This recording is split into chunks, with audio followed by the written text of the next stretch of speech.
everybody, I'm Bree the Plant Lady, and today I am going to get this wall replanted for the cool season. I'm actually going to be taking all the stuff out of here and transplanting it into a different section of the garden where I can keep it watered. I know it's all annuals, it's going to die with frost, but I can't help it. I don't want to waste the plants. But I really want to get this replanted with cool season veggies because I have them growing and they're really hard to keep watered, and this self-irrigates. So I'm going to go ahead and just rip the Band-Aid off. This side doesn't look that good, namely because it was planted in potting soil. And well, there's a big difference between the performance of traditional potting soil and this side, which was planted in soil cube. There's a big difference, actually. I am going to go ahead and take some of the plants out of here just because some of these, like the dianthus in particular, I think actually will be perennial, and I'd like to go ahead and get them transplanted now so that they can start to grow. But I'm going to leave a lot of the coleus that are in here just because, well, they're doing what I was aiming for them to do. But I do hope you see the dramatic difference in plant growth, compost, veggie mix, and the potting soil side. In fact, Aiden was like, show this angle, compost, potting soil. This is why I basically only grow in veggie mix because, well, literally the proof is in the plants. But anyhow, I'm gonna go ahead and put this on time lapse and get this side emptied, get all these things transplanted, and then I'll show you my process for getting all the cool season veggies put into my living wall.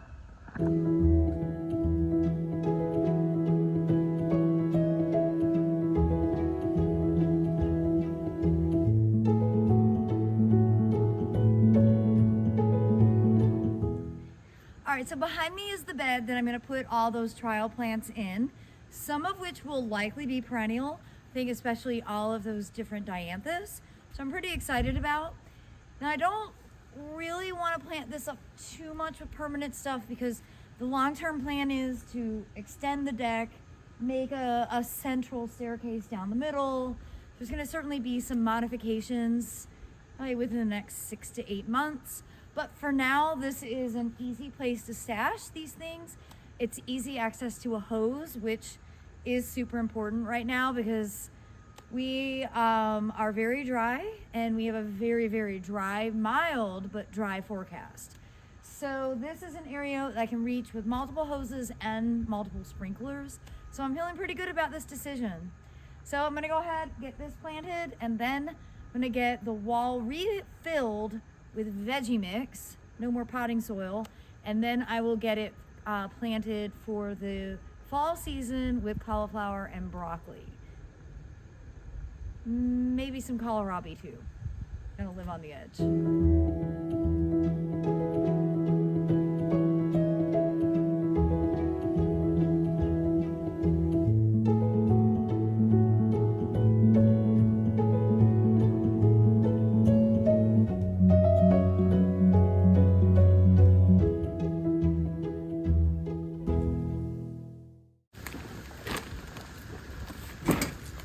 Well, I'm super excited that I got that bag emptied. That was actually the bag left from last spring. And I've been holding on to it as like my security bag, which has actually been really good because I've needed it from, well, on a regular basis. But now I've got 2 more bags of veggie mix, so I don't have to scrimp and save.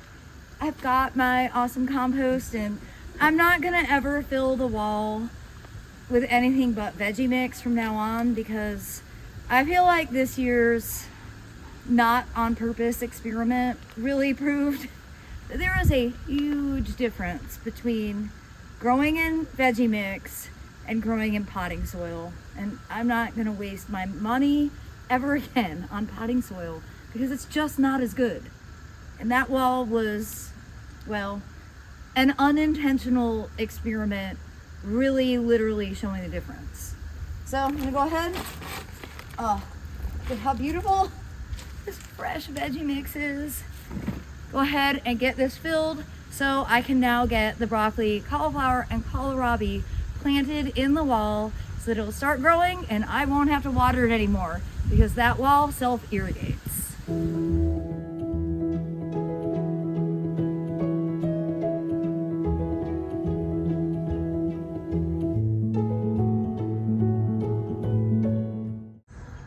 I'll admit, it doesn't look like anything, but I have faith that it will. This side is half broccoli, half kohlrabi. The other side, it was just a couple holes that I was filling, is all kohlrabi. And the fertilizer that I got this from Walmart because I found myself in this strange conundrum today where I needed fertilizer, neem oil, because I have a horrible mealybug infestation.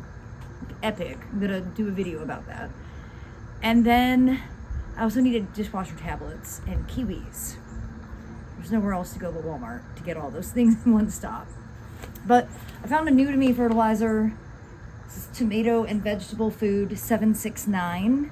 So I'm hoping this is gonna really make the plants jump. The great thing about putting them into the wall is that it's self-watering.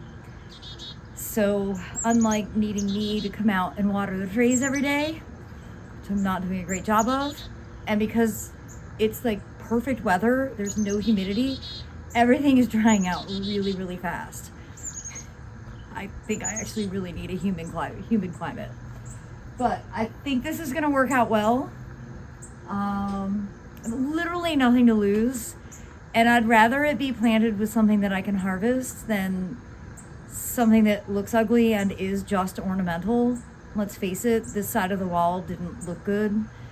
And then the aim will be that I'll be harvesting this maybe in November, December, and then it'll get replanted with something more ornamental for the winter season, which I have not figured out.